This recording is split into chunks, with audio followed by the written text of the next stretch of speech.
ہنس پڑی۔ پھر آپ کو کون سا نام پسند ہے؟ دیوی نے کہا میرا نام عثمان حیدر ہے، اس سے پکارو۔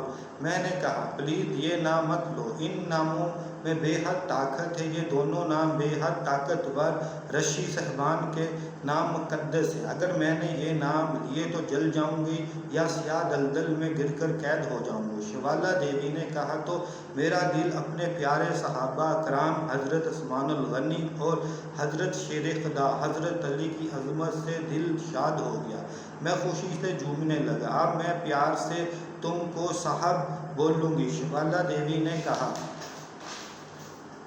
ٹھیک ہے، میں نے جواب دیا، اب شرائط بیان کرو۔ شیوالا دیوی نے پوچھا۔ میں نے سر ہلا کر اس بات میں جواب دیا 1 ماہ تک تم کو میرے محل میں میرے ساتھ رہنا ہوگا، جہاں دنیا کی ہر چیز جو دنیا میں ملتی ہے آپ کو مہیا کی جائے گی۔ شیوالا دیوی نے کہا یہ سن کر میرے دل میں ایک نامعلوم سی خوشی ہو رہی تھی۔ میرے ضمیر نے کہا شیوالا دیوی ایک شیطانی طاقت ہے۔ میری دوسری شرط یہ ہے کہ ہمارے محل میں تم نے کوئی عبادت نہیں کرنی۔ شیوالا دیوی نے ایسے لہجے میں کہا جیسے میں نے انکار کر دینا ہے۔ اچانک میرے دماغ میں بابا جی رحمت اللہ کی آواز سنائی دی، جس کمرے میں یہ دیوی تم کو لے کر رکھے گی اس کمرے میں تم عبادت کر سکتے ہو، تمہاری عبادت پوشیدہ رکھی جائے گی، عبادت سے روشنی پیدا ہوتی ہے، یہ روشنی ان قوتوں کو نظر نہ آئے گی، نہ محسوس ہوگی، اس لیے ہاں میں سر ہلاؤ، زبان سے کچھ نہ بولو۔ میں نے اقرار میں سر ہلا دیا اور پھر شیوالا دیوی نے تالی بجائی۔ تالی بجتے ہی دوسری طاقت جو بت کے سامنے گری تھی، اس نے اپنی ابا سے سونے کا گلاس نکال کر شیوالا دیوی کے سامنے لے کر کھڑی ہو گئی۔ شیوالا دیوی نے وہ سونے کا گلاس ہاتھ میں پکڑا اور بولی صاحب شبتان کو یہ 3 گلاس فطرت سے ملے تھے، ایک گلاس کا رس خود شبتان نے نوش کر لیا، دوسرا گلاس شبتان کی طاقت خناس نے پی لیا، تیسرا گلاس صدیوں سے پڑا تھا، اس گلاس کو صاحب نے پینا ہے۔ شیوالا دیوی نے بڑی عقیدت سے گلاس میری جانب کیا، میں نے گلاس پکڑ لیا، اس کو نوش کرنے کے بعد مجھے کیا ملے گا؟ میں نے کہا عام حالت میں اگر کوئی شیطانی قوت کوئی حلال شے بھی دیتی تو میں نہ کھاتا نہ پیتا، اب یہ شیطانی مشروب پینا ہے جس کو خود شیطان نے پیا ہے۔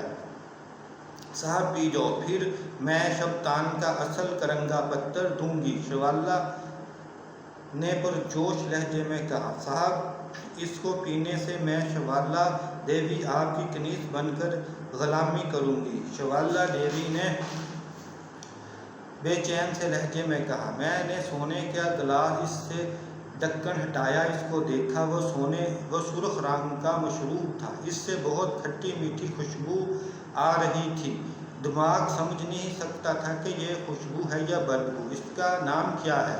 شیوالا دیوی صاحبہ میں نے کہا اس کا نام ازل سے امرت کپولا رس ہے۔ کشاپش شیوالا نے وجد امیز لہجے میں کہا دیوی جی اس مشروب امرت کپولا رس کو میرے پینے میں تم کو بہت دلچسپی ہے، اس کی وجہ کیا ہے؟ میں نے سوال کیا۔ صاحب میں ایک نسوانی قوت ہوں، 1000 سال پہلے فطرت نے پیدا کیا، شبتان نے مجھے قابو کر لیا اور پھر مجھے ایک محل میں بند کر دیا اور کہا جو امرت کپولا رس کو نوش کرے گا وہ تمہارا آقا ہوگا، وہ تمہاری روح کو اور تمہارے بدن کو سکون عطا کرے گا۔ میرے اندر عام لڑکیوں والے جذبات ہیں، میری خواہش ہے کہ تم یہ رس پی لو اور میرے آقا بن جاؤ۔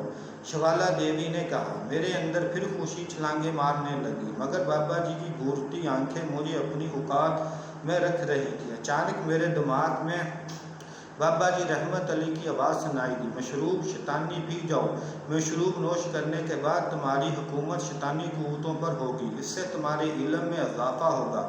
بابا جی نے سوچ کی لہروں کے ذریعے حکم دیا ٹھیک ہے پیاری دیوی شیوالا صاحبہ تمہارے لیے میں یہ شیطانی رس امرت کپولا پی جاتا ہوں۔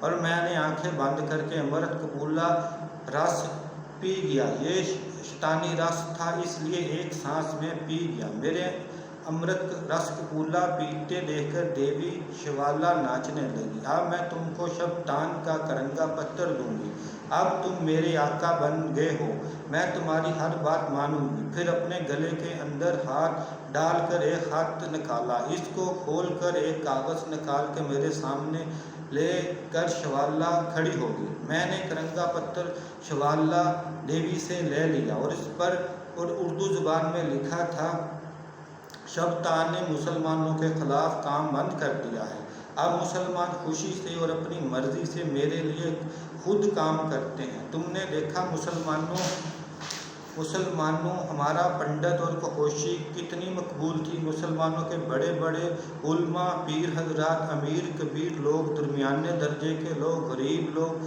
ہجوم در ہجوم آتے تھے۔ اس کا مطلب ہے کہ مسلمان ہم مہاراج شبتان سے گہری الفت محبت کرتے ہیں، تو پھر مسلمان مجھ کو دشمن کیوں سمجھتے ہیں؟ آؤ صلح کریں، مسلمان اور شبتان ایک ہو جائیں۔ تم اپنے بڑے اور حقیقی بزرگوں لوگوں کو اس بات پر آمادہ کرو کہ مجھ سے صلح کر لیں۔ آپ کا اپنا شبتان۔ میں نے شوالا دیوی کی طرف دیکھا اور کرنگا پتر طے کر کے شوالا کشافی کو پکڑا دیا۔ دل میں غصے کی لہریں موجیں مارنے لگی۔ سوچنے لگا، اللہ تعالیٰ نے اپنے پیارے اور مقدس کلام میں فرمایا ہے، شیطان تمہارا کھلا دشمن ہے۔ شیطان مسلمانوں کو کھلا دوستی کا درس دے رہا ہے، مگر یہ بھی حقیقت ہے کہ مسلمان شیطانی پنڈت اور کھوشی سے اپنے جائز اور ناجائز کام کروانے کے لیے ٹوٹ پڑے تھے۔ گدی نشین مولوی حضرات، امیر غریب سب لوگ شامل تھے۔ شیطان کا کرنگا پتر پڑھ کر دل بے حد اداس تھا۔ پنڈت جی، دیوی جی، میں تمہارے شبتان کا جواب اپنے بزرگوں سے پوچھ کر دوں گا۔ اب میں چلتا ہوں۔ قسط نمبر 3 ختم۔ اللہ حافظ۔